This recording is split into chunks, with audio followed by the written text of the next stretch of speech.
Hello,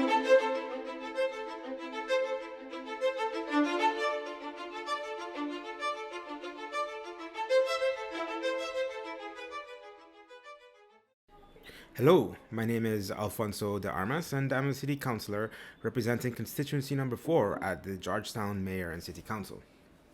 Today, I thought I would spend some time and tackle a pervasive and misleading narrative.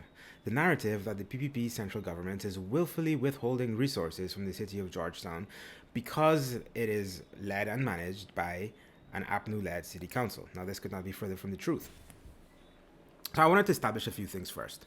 First, let's establish that the city of Georgetown generates significant revenues every year, about $2 billion worth. However, 70% of the revenues generated by the city, or 70% of every dollar generated by the city, goes towards satisfying a bloated and inefficient bureaucracy. Our payroll is about $110 million a month.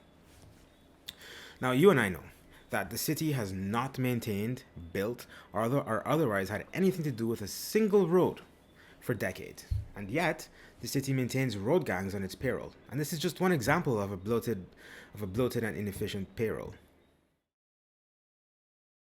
And what about financial accountability and transparency at City Hall?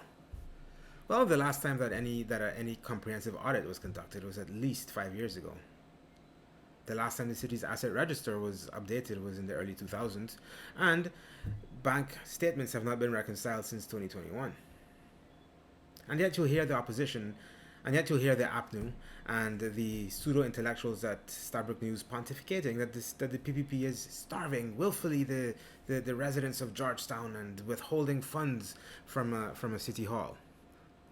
But are they? Are they supposed to transfer massive amounts of money into the black hole that is City Hall? It's completely that would be imprudent.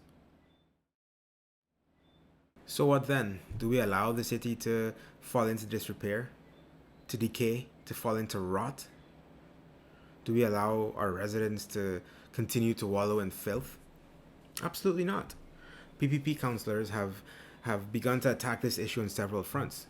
Firstly, and most importantly, advocating and agitating for the audits to be conducted. And we're proud to announce that as a result of our efforts, the city has recently entered into negotiations with one of the more reputable accounting firms in the country, with a view to producing accounts and eventually producing the audit.